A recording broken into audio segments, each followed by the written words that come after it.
नमस्कार दोस्तों, मेरे YouTube channel advocate Jagjit Kumar Bhatt में आप सभी का स्वागत है। दोस्तों आज हम लोग फिर से एक बार बात करने जा रहे हैं बिहार नगर निकाय चुनाव के विषय में, जहां आगामी आने वाले दिनों में 18 दिसंबर 2022 को पहला चरण का मतदान और दूसरे चरण का मतदान जो है दोस्तों वो 28 दिसंबर को होगा।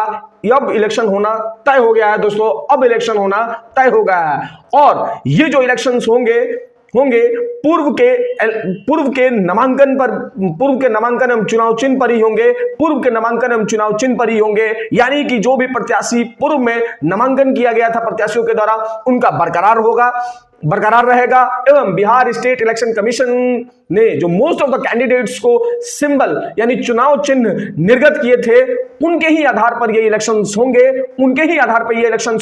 और ये जो न्यूज आई है दोस्तों, ये सभी उम्मीदवारों को, सभी प्रत्याशियों को राहत देने वाली खबर है। इसके साथ एक बहुत बड़ी खुशी की भी बात है, जो लगातार इतने दिनों से ये मेंटली हैरेस हो रहे थे चुनाव को लेकर के, ऑलरेडी पहले से जो फाइनेंशियल बर्डन को लेकर के हैरेस हो रहे थे, अब उन सभी प्रत्याशियों को इससे राहत मिल जाएगी।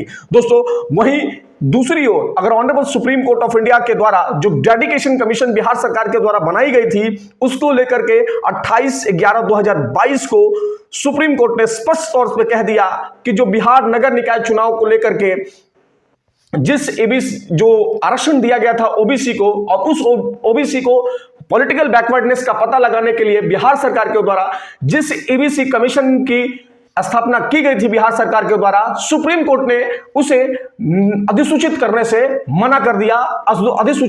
मना कर दिया। इसी को लेकर के जब 5 तारीख को honourable Supreme court of India में यह मामला दोबारा से मेंशनिंग पे रखा गया, जो पिटिशनर थे सुनील कुमार, उन्होंने अपने एडवोकेट से पिटिशनर सुनील कुमार ने अपने एडवोकेट से मेंशनिंग पे रखाया, तो honourable Supreme court of India ने इस डेडिकेशन कमीशन को लेकर के जो नेक्स्ट हियरिंग की डेट बता दी। वो भी हम दोस्तों आगे बात कर लेते हैं कि क्यों ये बात जो है सामने आई। तो सबसे बड़ी बात दोस्तों, ये जो मामला 28 तारीख से लेकर के और 5 तारीख को जो परसों ये डेट पड़ी थी, उस पे ये मेंशनिंग पे रखा गया। और मेंशनिंग पे क्या रखा गया, तो उस केस के क्या बोला गया honourable Supreme court of India की तरफ से, हम बात कर लेते हैं दोस्तों।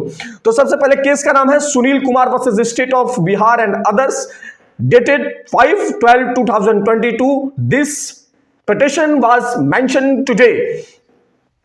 ऑर्डर में आगे कहती है honourable Supreme Court, on being mentioned by the mister Meenakshi Arora, learned counsel for the petitioner, we deemed it appropriate to direct the registry to list the matter of the 21/2023। यानी कि जो पिटिशनर सुनील कुमार है, उनकी जो एडवोकेट थी मिस मीनाक्षी अरोड़ा मैम थी, उन्होंने इसको मेंशनिंग किया। मेंशनिंग में सुप्रीम कोर्ट ने कहा कि इस मैटर को जो है रजिस्ट्री के द्वारा हमारे द्वारा ये रजिस्ट्री को आदेश दिया जाता है कि 20/1/2023 को ये जो है मैटर रखा जाए। यानी कि ये जो मामला है दोस्तों, इसको लेकर के आगे बढ़ चुकी है सुप्रीम कोर्ट, और इसका हियरिंग का जो डेट है, अब इस पे आगे सुनवाई जो होगी वो 20 तारीख को होगी, 20 जनवरी 2023 को होगी। और दोस्तों मैं सबसे बड़ी बात आपको बता रहा हूं कि ये बातें इसीलिए कही जा रही हैं, इसी को लेकर कहा जा रहा है कि बिहार में जो नगर निकाय को जो रिजल्ट हो जाएगा, तब जाके जनवरी में सुप्रीम कोर्ट में होगी इस मामले की सुनवाई, और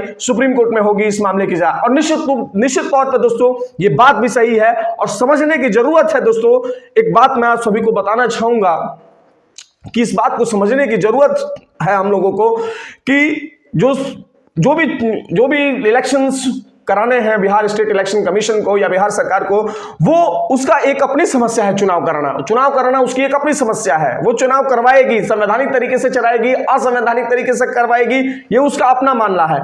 लेकिन ऑनरेबल सुप्रीम कोर्ट की प्रोसीडिंग्स जो होती हैं वो अपने मोड्स पे चलती हैं। वहां कोर्ट रूल ऑफ लॉ को देखती है, वहां court due to process of law से मतलब रखती है। इससे कोई मतलब नहीं है कि जो भी कॉन्स्टिट्यूशनल बॉडीज हैं या स्टेट है वो कर रही हैं, वो ये जो काम कर रही हैं वो कॉन्स्टिट्यूशनल कर रही हैं, अनकॉन्स्टिट्यूशनल। जब matter before the honourable Supreme court, let the supreme Court decide, supreme court उसे डिसाइड करती है। अब जब ये लोग कह रहे हैं कि नहीं, अभी ये मामला, अभी चुनाव हो जाएंगे और अगले बार जब जनवरी आएगा तो इस चुनाव को रद्द कर देंगे, तब का तब देखा जाएगा। ये problem Bihar state election commission की है, ये प्रॉब्लम राज्य सरकार की है कि वो क्या कर रही है, संवैधानिक तरीके से कराएगी या असंवैधानिक तरीके से कराएगी। लेकिन कोर्ट दोस्तों अपने मोड पे चलती है, कोर्ट देखेगी उस दिन कि भाई ये मामला जो है अनकॉन्स्टिट्यूशनल है या कॉन्स्टिट्यूशनल है, या due to process of law को फॉलो किया जा रहा है या नहीं किया जा रहा है। ये बात कोर्ट जो है अपने प्रोसीडिंग से देखेगी और अपने प्रोसीडिंग से देखेगी, और कोर्ट ये भी चेकआउट करेगी कि क्या रूल ऑफ लॉ को इसमें फॉलो किया जा रहा है या नहीं किया जा रहा है। क्या जो डेडिकेशन कमीशन बस स्थापना की गई है बिहार सरकार के द्वारा, जिस ईबीसी कमीशन की, क्या वो संवैधानिक है या नहीं, और उसी संवैधानिकता को चुनौती दी गई है सुनील कुमार जी के द्वारा।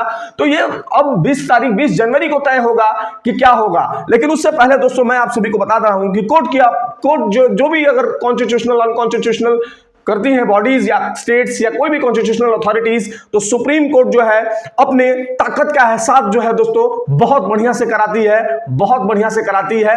अगर आप देखेंगे भारत के संविधान के आर्टिकल 142 में देखेंगे तो कंप्लीट जस्टिस की बात करता है, कंप्लीट जस्टिस की बात करता है।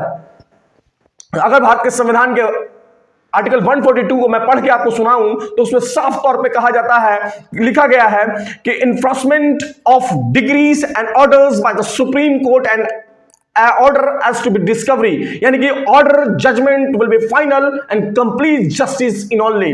दोस्तों ये जो चुनाव को लेकर के है, कंप्लीट जस्टिस का काम करेगी honourable Supreme court of India, complete justice का काम करेगी। दोस्तों मैं आगे पढ़ के सुना रहा हूं आपको, the supreme court in the exercise of its jurisdiction may pass such decrees और may such order as is necessary for doing complete justice, pass such in any cause or matter pending before it, and my decree so fast or order so made shall be enforceable throughout the territory of India in such manner as may be prescribed or under any law made by the parliament until provision it that behalf is so made in such manner as the president may be prescribed। Second point में दोस्तों कहता है कि subject to the provision of any law made in this behalf by the parliament the supreme court shall, देखिए shall mandatory word है और shall जैसे शब्दों का इस्तेमाल किया गया है भारतीय संविधान के आर्टिकल 142 क्लॉज 2 में। आगे कहता है कि shall as a respect the whole the territory of India have all the every power to make any order for the purpose of securing the attendance of any person, discovery or production of any document on investigation, punishment on contempt itself।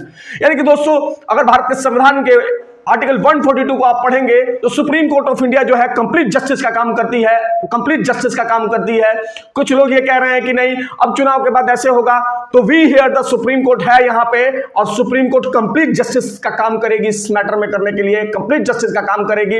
रही बात चुनाव के बाद चुनाव रद्द हो जाएंगे या नहीं होंगे, ये सारा का सारा मामला honourable Supreme court of India तय करेगी। दोस्तों सुप्रीम कोर्ट ऑफ इंडिया, कोई इंडिविजुअल इस मामले को तय नहीं कर सकता है। रही बात संवैधानिकता की और असंवैधानिकता की, राज्य सरकार जानेगी कि क्या करेगी, लेकिन honourable Supreme court of India जो है इसे तय करेगी दोस्तों, इसे तय करेगी।